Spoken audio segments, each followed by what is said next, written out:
थोड़ा इस साइड आ जाओ ना। न्यू इंडिया लाइव के दर्शकों को नमस्कार। दर्शकों, 8 तारीख को प्रदेश के मुख्यमंत्री जन संवाद कार्यक्रम करने के लिए नाड़ू में पहुंच रहे हैं। उस कार्यक्रम को लेकर ये भाजपा के यहाँ पे कार्यकर्ता है, इनसे खास बातचीत करेंगे। जी, 8 तारीख को नाड़ू में मुख्यमंत्री जी आ रहे हैं और बहुत सालों बाद उनका आगमन हो रहा है, तो इसको लेकर क्या कह रहे हैं आप? जी, सबसे पहले तो हम हमारे यशस्वी लोकप्रिय मुख्यमंत्री जी नाड़ू की पावन धरा पर पधार रहे हैं।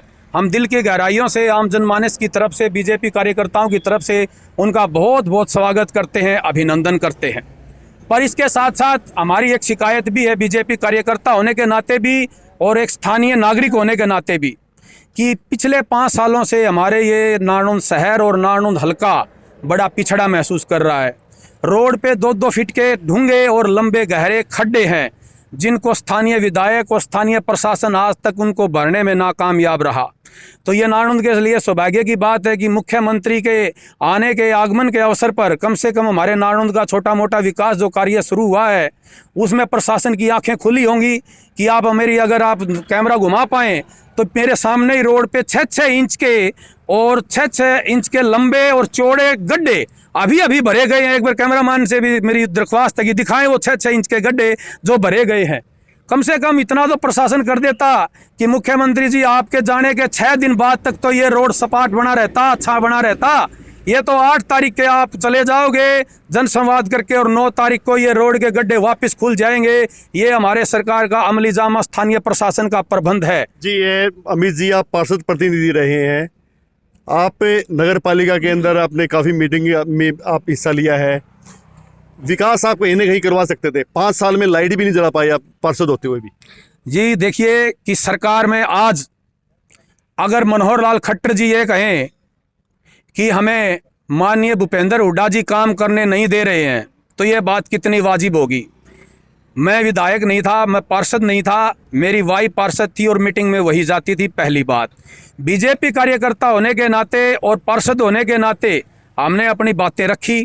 काम करना, स्थानीय प्रशासन जिसमें एसडीएम साहब, विधायक जी भी हमारे पार्षद होते हैं अजय, और हमारे चेयरमैन साहब, और मीटिंग, सबका ये मिला जुला प्रयास होता है और सबका ये इसमें योगदान होता है। अगर ये काम नगर पालिका नहीं करवा पाई तो इसमें केवल कोई एक अमित या कोई केवल एक एसडीएम या एक विधायक या एक पार्षद या एक चेयरमैन जिम्मेदार नहीं है। ये मिली जुली सरकार थी, सबका सहयोग से विकास होना था, सबके सहयोग से नहीं हुआ। आज आप विधायक पे और मुख्यमंत्री पे आरोप लगा रहे हैं 10 करोड़ रुपए नगर पालिका के खाते में थे। वो 10 करोड़ रुपए पार्षदों के 2 ग्रुप गुट बन गए और उन्होंने निकलने नहीं दिए। वो पेमेंट, नाले बनने थे, वो पेमेंट आज भी रुकी पड़ी है। देखिए, नाले बने, आपके सामने नाले बने हुए हैं, कैसे बने हुए हैं सब जानते हैं। नाले बनने से किसी ने नहीं रोका। पहली बात, यह गलत फिर प्रयास किया जा रहा है। पब्लिक को विचार करना चाहिए कि क्या कभी किसी ने यह कहा कि नाले ना बने?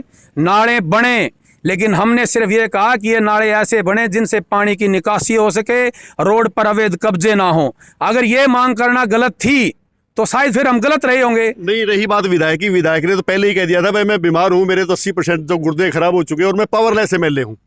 जी, अब वे कितना 120 किलो का विधायक, 6 फुट लंबा विधायक, और जो मुख्यमंत्री को खोपर कहता है, इतना मजबूत विधायक अगर हेल्पलेस है तो इस छोटे से बीजेपी कार्यकर्ता की क्या मिसात है? मैं तो यही नहीं सोच पाया वो कैसे हेल्पलेस हैं। वो अभय सिंह चौटाला को, दुष्यंत चौटाला को तो 2-2 क्विंटल के गुंडे कहते हैं। वो भरी सभा में मुख्यमंत्री को कहते हैं कि तू मेरी नहीं मानेगा तो भूपेंद्र हुड्डा सीएम बनेगा। उनको आप कमजोर कैसे आंक रहे? वो तो अपनी कमजोरियों को दूसरों को ब्लेम करके ढांक रहे हैं।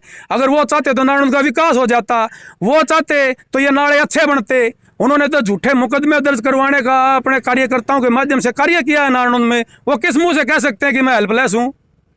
नहीं, अब ये बताइए, जैसे मुख्यमंत्री जी आ रहे हैं तो मुख्यमंत्री के सामने आप अपनी पीड़ा क्यों नहीं रखते? जी, मैं मुख्यमंत्री, मैंने जो हमारे पास ऐसा है कि बीजेपी एक बड़ी लोकतांत्रिक पार्टी है, इसमें एक व्यवस्था होती है संगठन की। मैंने संगठन लेवल पे अपने पत्र लिखे हैं और हमारा ये कोई दर्द नहीं है कि भाई उनके घर क्यों है।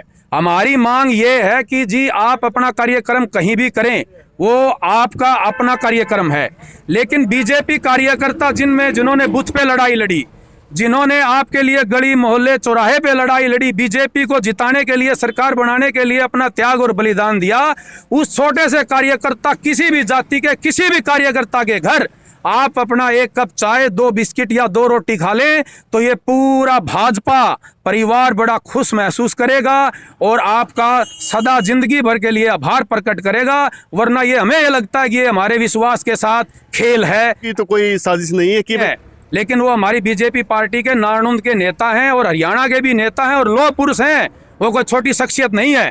लेकिन चूंकि ये कार्यक्रम बीजेपी के मुख्यमंत्री का है, हरियाणा के मुख्यमंत्री का है, तो हम अपनी मांग मुख्यमंत्री से ही रखेंगे। मुख्यमंत्री रखोगे, विधायक है वो यहाँ पे, गठबंधन में उनकी सरकार है, बीजेपी की और जेजेपी की सरकार गठबंधन में है। गठबंधन का जो नेता है ना, वो खाना कहीं पे भी खा सकता है। नहीं, जब सरकार चला सकता है तो खाना नहीं खा सकता जी। वो नेता गठबंधन के हैं लेकिन वो मुख्यमंत्री बीजेपी के और हरियाणा के हैं। उनको मुख्यमंत्री की शपथ बीजेपी पार्टी ने दिलवाई है। संगठन मजबूरी में करना पड़ा, गठबंधन उनके साथ वो वक्त की नजाकत थी और हम गठबंधन और इतनी बड़ी मतलब जो ऊपर की राजनीति है उस पर जाना भी नहीं चाहते। वो उनको जो सही लगे करें। हमारी मांग सिर्फ इतनी है, मुख्यमंत्री महोदय जी, इस पीड़ित, इस जो अवशोषित और शोषित जो ये बीजेपी का कार्यकर्ता है उसकी सूद लें। जो आपकी लड़ाई लड़ रही है उनके घर आप अपना खाना चाय पानी करें और इस जनसंवाद कार्यक्रम में उनके दुखों का हल भी करें, उनकी सुने भी। इतनी दरख्वास्त है। अब तो यादव जी प्रोग्राम फाइनल हो गया आ गया है, सबके आ गया है कि भाई लंच मुख्यमंत्री जी गौतम जी के घर पे ही करेंगे। जब माननीय अटल बिहारी वाजपेयी जी अफगानिस्तान से आते आते रास्ते में पाकिस्तान के प्रधानमंत्री के पास 10 मिनट के लिए चाय पीने के लिए जा सकते हैं कि क्या हमारे यशस्वी मुख्यमंत्री जी रामकुमार गौतम जी के घर खाना करके 10 मिनट हमारे किसी बीजेपी कार्यकर्ता के घर चाय नहीं पी सकते क्या? यानी आपका मकसद है ये है कि भाई किसी बीजेपी के घर पे कार्यकर्ता के घर पे जरूर जाके वो चाय पी के आए। बिल्कुल, किसी भी बीजेपी, किसी भी जाति, छोटे बड़े, किसी भी नेता कार्यकर्ता, बूथ अध्यक्ष, मंडल अध्यक्ष, महामंत्री, मंडल अध्यक्ष, किसी के घर भी चाय पानी करें ताकि हमें लगे हमारा नेता, हमारा मुख्यमंत्री हमारे लिए खड़ा है और वो हमारे साथ है और हमें जज्बा पैदा हो, हमें हिम्मत पैदा हो कि दोबारा तीसरी बार सत्ता लाने के लिए बीजेपी कार्यकर्ता मेहनत से फिर दोबारा से काम करें। कहीं आप खाने पे तोड़ के नहीं रखे, कोई विकास की जो बातें हैं वो पीछे छूटती जा रही है और खाना थोड़ा आगे जाता जा रहा है। ये खाने से पहले हमने ये 6-6 इंच के जो खड्डे भरे गए इन पे बात रखी थी सबसे पहले और इसके लिए मुख्यमंत्री महोदय का धन्यवाद भी किया था कि जी आप जो 5 साल में आए हैं, आप साल 6 महीना में आ जाओ तो स्थानीय प्रशासन ये आने जाने के रास्ते ठीक ठाक करता है। आगे क्या चाहिए? आगे की बात बन चुका है, वो बन लिया है, आगे बताओ। जो बन चुके वो विकास कार्य नहीं थे, आपको क्या आगे बिल्कुल विकास कार्य है, आगे क्या चाहिए? अब आगे जो हमें चाहिए, जो हम हमारी आम जनता जो यहाँ मांग करती है, एक तो यहाँ पर कोर्ट आनी चाहिए जो पिछली सरकार में पेंडिंग रह गई थी। बड़ी सख्त जरूरत है कोर्ट न्यायालय की यहाँ पर नारनौंद में, जो कि बदकिस्मती से माननीय कैप्टन अभिमन्यु की हार के कारण वो मांग हमारी पूरी नहीं हो सकी, लगभग वो सिरे पहुंच चुकी थी। दूसरी हमारी मांग हमने मुख्यमंत्री महोदय को भी पीछे रखी थी इलेक्शन के दौरान जब कन्विंसिंग करने आए थे और हमने कैप्टन अभिमन्यु के सामने भी रखी थी। सख्त जरूरत है तो 3 चीजें क्या होंगी? हमारी सबसे बड़ी नारनौंद की जो पहली मांग जी होगी, एक नारनौंद में न्यायालय की मांग। नंबर 2, नारनौंद शहर का और नारनौंद हल्के का सभी रोड, सड़कों का, नालों का निकासी और रोडों की बनावट और उनका बनना और अच्छे तरीके से बनना। और नंबर 3, नारनौंद में एक स्टेडियम की मांग। ये हमारी 3 मुख्य मांगे रहेंगी। जी ये थे पूरे पार्षद प्रतिनिधि अमित यादव जी। इन्होंने बताया कि जो मुख्यमंत्री नारनौंद में आ रहे हैं जनसंवाद कार्यक्रम करने के लिए, वो यहाँ के जो विधायक है स्थानीय रामकुमार गौतम जी, उनके घर पर उनका लंच है। बीजेपी कार्यकर्ताओं को ये चीज़ गले नहीं उतर रही है। उनका मानना है कि मुख्यमंत्री किसी भाजपा कार्यकर्ता के घर पे अपना चाय पानी जरूर लेकर जाए। वहीं इन्होंने 3 मांगे भी रखी हैं कि नारनौंद को इन चीज़ों की सख्त आवश्यकता है। मुख्यमंत्री जी इन तीनों चीज़ों की यहाँ पे घोषणा करके जाए। कैमरामैन सचिन सैनी के साथ सुनील मान, न्यू इंडिया लाइव।